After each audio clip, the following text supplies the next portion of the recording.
यूं तो जामा मस्जिद कई मायनों में दूसरी मस्जिदों से जुदा है। उसकी पहचान किसी की मोहताज नहीं है। सदियों बाद भी ये अपनी आन बान और शान से मुगल सल्तनत के सुनहरे काल का गुणगान कर रही है। इसकी दीवारों में मुगलिया सल्तनत की स्थापत्य कला रची बसी है।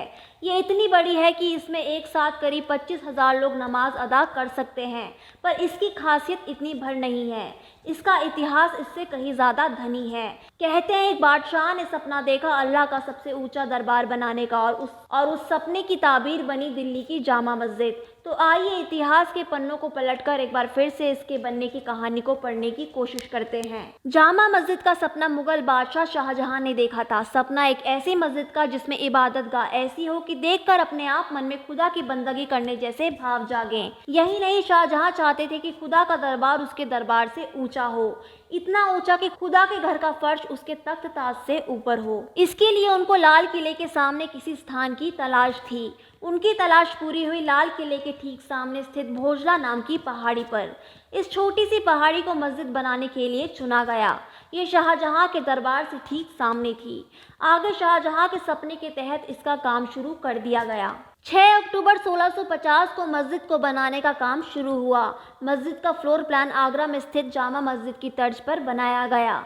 80 मीटर लंबी और 27 मीटर चौड़ी इस मस्जिद को 6 सालों तक 5,000 मजदूरों ने दिन रात तराशा। इसके एक एक पत्थर में जान डाली। दोनों तरफ 41 फीट ऊंची मीनारें तामीर की गई। इसके फर्श को काले और सफेद अलंकृत संगमरमर द्वार बनाया गया ताकि ये देखने में मुस्लिमों की इबादत चटाई की तरह लगे। इसके अलावा मस्जिद के फर्श पर इबादत करने वालों के लिए चौड़े ब्लॉक बॉर्डर भी बनाए गए। हजारों टन पत्थर की मदद से बनी थी ये आलीशान इमारत। इसको बनाने में उस दौर में करीब 10 लाख खर्च किए गए थे और बन गई मस्जिद जहानुमा। पहले इसका नाम मस्जिद जहानुमा था, जिसका अर्थ है पूरी दुनिया को देखने वाली मस्जिद। इसके वृहद आकार के कारण यहाँ काफ़ी लोग जमा होने लगे।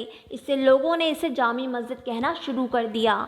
ये नाम आगे चलकर जुमा मस्जिद हुआ, यानी जहाँ जुमे की नमाज होती है। आगे समय के साथ मस्जिद जहानुमा जामा मस्जिद कहलाने लगी।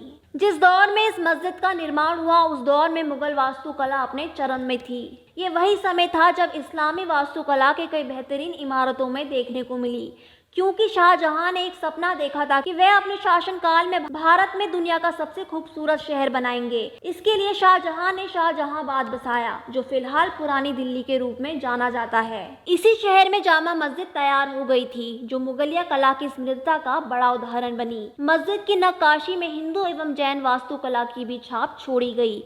माना जाता है कि जामा मस्जिद शाहजहां की आखिरी अतिरिक्त खर्चीली वास्तुशिल्प थी।